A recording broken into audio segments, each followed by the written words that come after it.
Thank you for having me. I know it's been what, a month now or a few weeks. I lost track of time, but yeah, I just been busy. Life's catching up to me, and but it's the way I want it. I wouldn't want it any other way. Because it was keeping me determined, focused, and I know a lot of the staff and guys tell me to slow down, but it's the way I've been operating since I started this journey. Yes. I really don't have time to sit on my hands, and I carry that mentality out here with me, So Well, I'm I'm glad to be here. happy. I'm so happy that one, you reached out to us, and two, I invited you on for this little video that we will share with a lot of people. My question really is, you're only recently a free man. And when you and I spoke, you said, you spent the year before your release really doing some deep stuff, and you were utilizing your GOGI tools to get you ready for that. What I like to talk about are the tools of moving forward, how you utilize them, how did you prepare so that when you were released, suddenly you have a job, you've got offers for everything, life is really good. Not that it wasn't difficult, but it was a lot easier because you had practice for that year.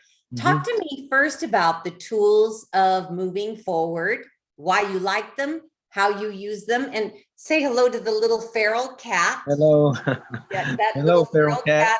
Yeah, she adopted me, so I'm her adoptive mama. Okay. Talk to me about the tools of moving forward and how they played a part in your reentry success. Well, good question. Well, actually, Coach Taylor, it goes back to my initial board denial in 2018. At that moment, I felt a little discouraged, a little bit, disappointed. But I understood, where everybody was coming from, and so I had to reevaluate, refocus, and just get back on the ball, So let's talk about that for a moment. Where were you in 2018? I was in Kern Valley State Prison. You were in Kern Valley State Prison, and you had a hearing. And this hearing was to interview you for your readiness for release. Is that correct? Correct. You went to this hearing, and what did they say? Well, they said I still lacked the insight. They said I had a rap sheet, a criminal history in prison that didn't come across well.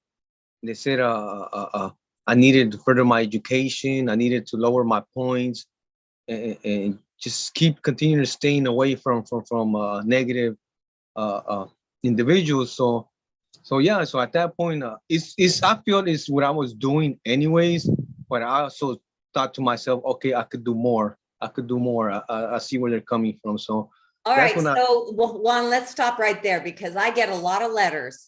A lot of letters saying they denied me. They're just going against me. They aren't going to give me a shot. They're blaming me for things I didn't do, things that happened a long time ago. It's unjust. I get a lot of that. I get a lot of the complaints that the board hearings aren't fair. They're rigged. They don't want you to win.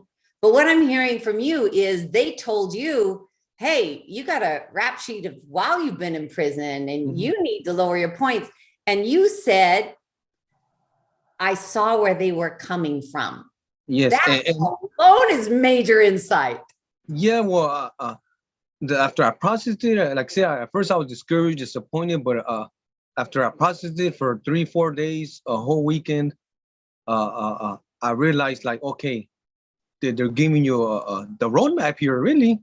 They're giving you the roadmap. So why am I looking at this through a negative lens, which I used to do before I started my transition? Why am I resorting to negative thoughts? They're going to be there naturally. You're going to get these negative thoughts, but why am I feeding them? Why am I nurturing those thoughts?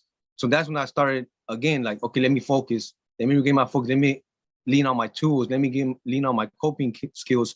So positive thoughts. I started creating these positive thoughts and started realizing, okay, you're in control, Juan. You're in control. Get a hold of this. They just gave you the roadmap. So I get it. Believe me, it's discouraging. It's hurtful. It's painful. is disappointing and all these other things. But you gotta process that and understand that you gotta get out of that negative mentality that has kept you in there for so long, and look at the positive. Look at the positive of it. Out of any situation, there's always positives, as they say, the silver lining. So that's what I explored, and I realized in front of me was the roadmap. If I just continue and started checking off the boxes and just buckle down on certain tools, which for me, in my case, after a handful of months, I realized, okay, it's gonna be for me the tools of moving forward: claim responsibility, let go, and forgive. I said this is the perfect, wonderful opportunity to lean on these tools hard. I'm a rely on these tools, and along with a couple of my favorites, as I said, belly breathing was always is my anchor tool. That's the one I always use to calm down, relax, think rationally, focus, and then use the front part of my brain. And then I started using the moving forward tools.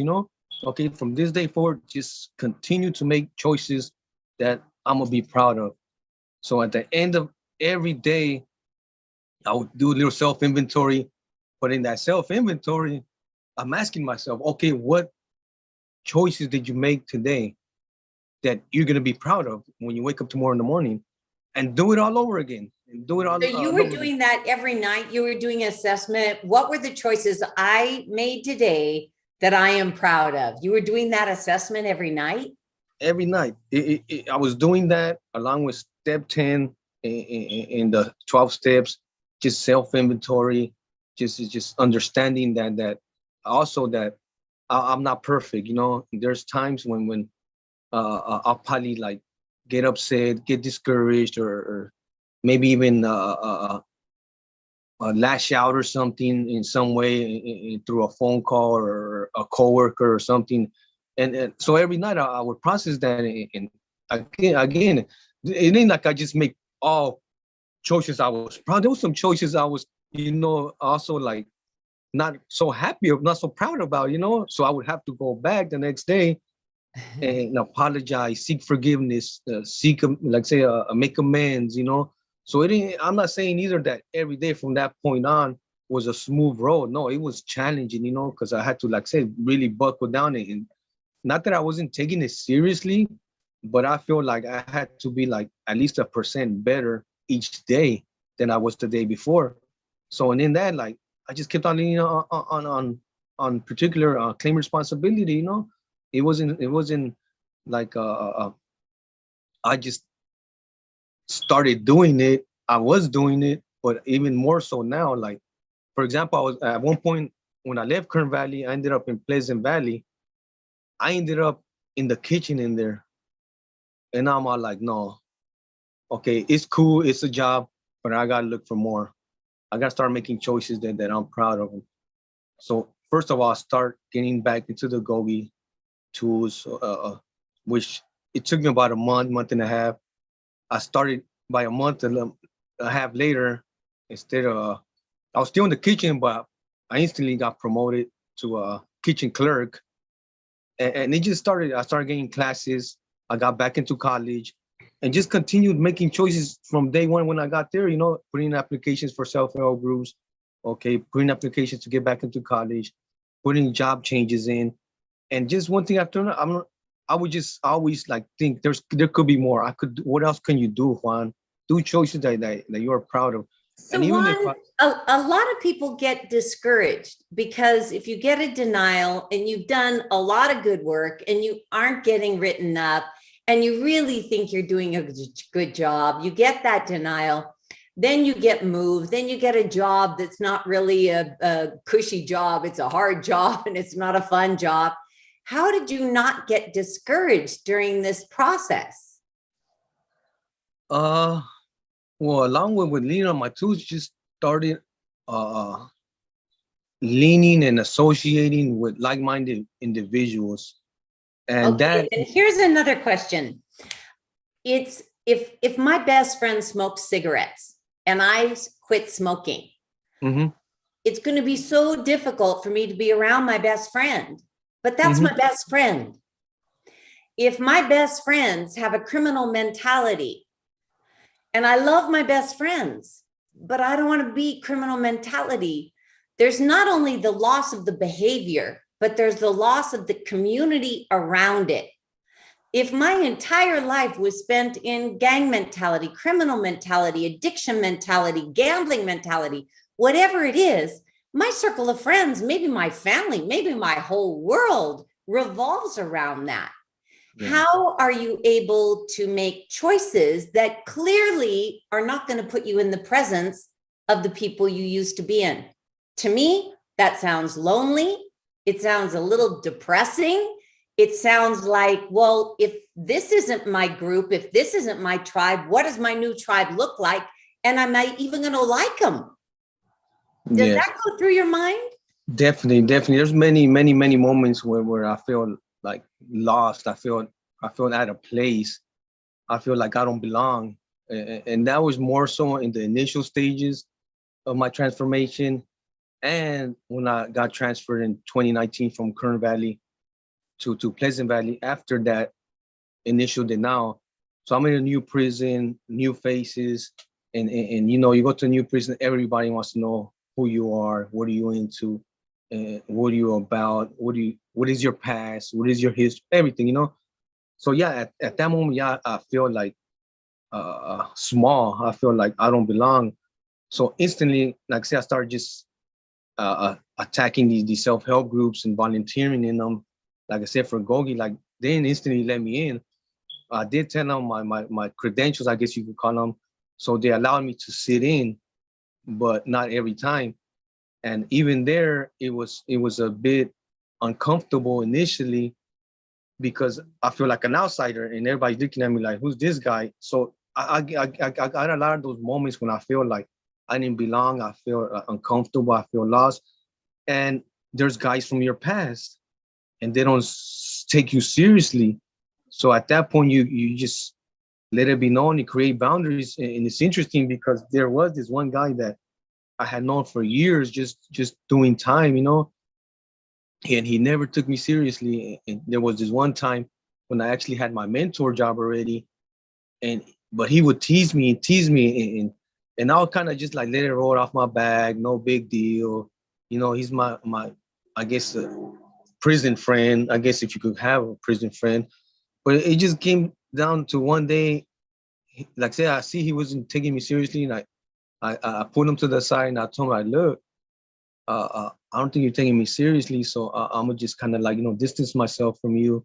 And not that you're a bad guy or nothing like that, but it just at this point we're two different points in our journey, and you know, I'm good, you know, and like I'll say hello, and I just don't feel that we should be engaging in stuff, interacting no more because he was still into like certain activities in prison. So as soon as I convey that, it's like he just mentally, like he didn't lose it, but he started kind of verbally like not insulting me, but borderline insulting me and telling me, well, I don't know why all of a sudden you're switching up. I don't know why all of a sudden we can tease each other. I don't know why all of a sudden it bothers you. And I told him, well, yeah, at this point it does bother me. So I would appreciate it if you just like stop it, you know. And he just kept on going and going, and I just had to like remain firm and just withstand his verbal attacks, you know, or insults, I guess I should say, because he kept on saying like that, what kind of mentor am I if I'm getting mad and look at you? And he's like poking me and teasing me. And I'm just like, he's not letting the emotions get the best of me. But hey, you know, I had to like create those boundaries. And after a couple of weeks of him being angry and looking at me mean and all mad, and he started coming back around. He started coming back around. Did he really?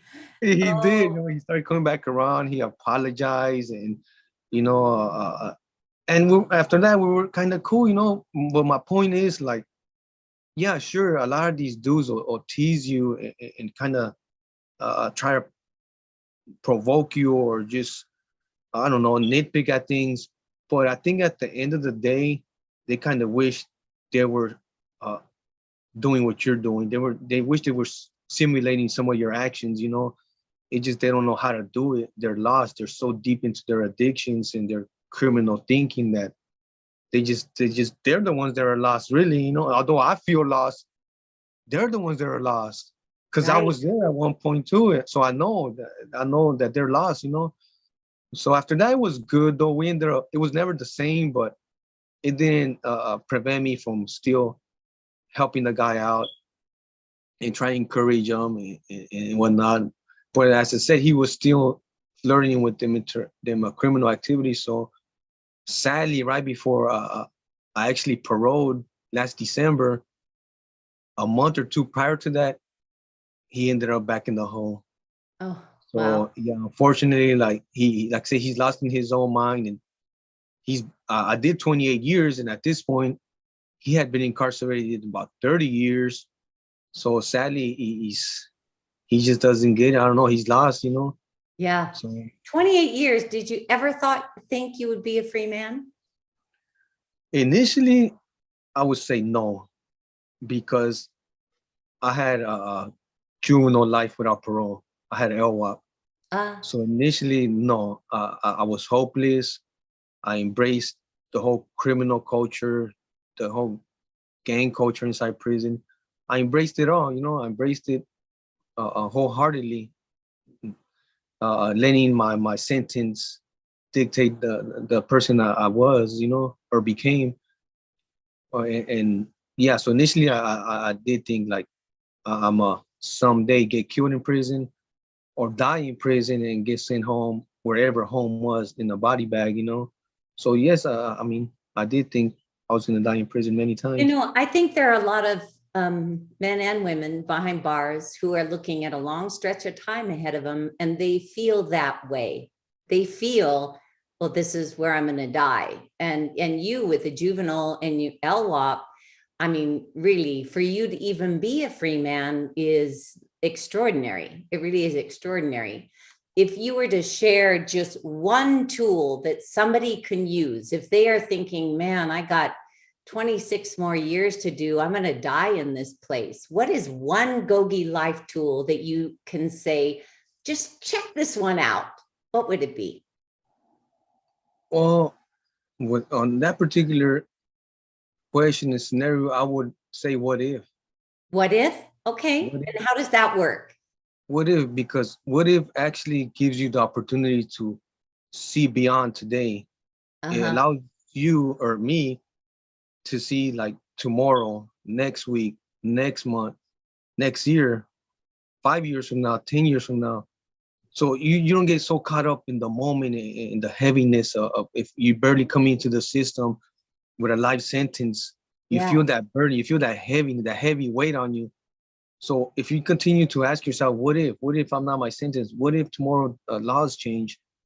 What if next week uh, the governor changes the law? What if next year, whatever organization, if it's GOGI, if it's ARC, Human Rights Watch, what if they decide to look at cases like mine? What if? So I think if you ask yourself that question in regard to that GOGI tool, what if?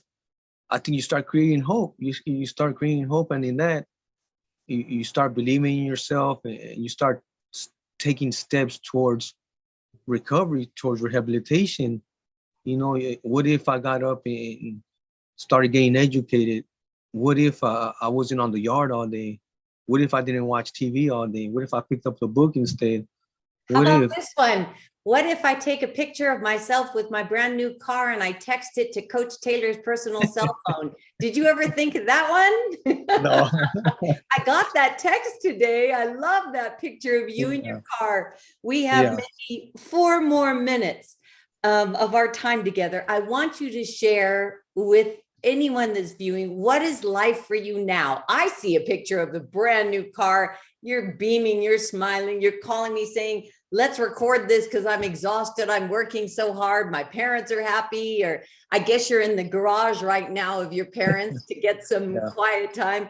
What does life look now? What's it like? Well, first of all, it's a blessing. It's a complete blessing now. in that life is busy. Life is real busy, but I would say this, I prepared myself well, but it wouldn't have been possible without GOGI and all the different organizations that work to make this opportunity possible for me, because as I said, I was juvenile life without parole prisoner, so yeah, so all I got to say is just keep, like I used to tell my students, my GOGI students, just keep stacking those dominoes. Keep stacking those dominoes. Just keep chipping away, because that all that you do, every little class you go to, every tool you learn, every coping skill you learn is gonna be a huge benefit once you're out here. There hasn't been a day since I got out that I haven't relied on some coping tools or whatnot, and no matter what, if it's GOGI, if it's 12-step, whatever, but you're gonna need them. You're gonna need them. And aside from that, I mean, life is beautiful. Life is beautiful, I'm making money, I'm got my own car, as you said. I could just come and go as I please. And yeah, it's a blessing. And I have to thank GOGI, Coach Taylor, and everybody else that God put in my path as guardrails to keep me focused and keep me on track and just keep me seeking that light that I seek, which was my freedom, So. Well, I'm so very proud of you. I'm so happy you shared your story and your tools and all that you're doing now. And I know you will give great amounts of hope to those people that just find themselves just a little below the watermark on hope. They're just not feeling it. I think after hearing you, they will be sparked with new enthusiasm to find their freedom as well. Thank you. Thank you, Coach. I appreciate you very, very much. No, I appreciate you, and GOGI for life. GOGI Absolutely. For life. Thank you, Juan. Appreciate it. Bye, everybody. Have an awesome day. Thank you.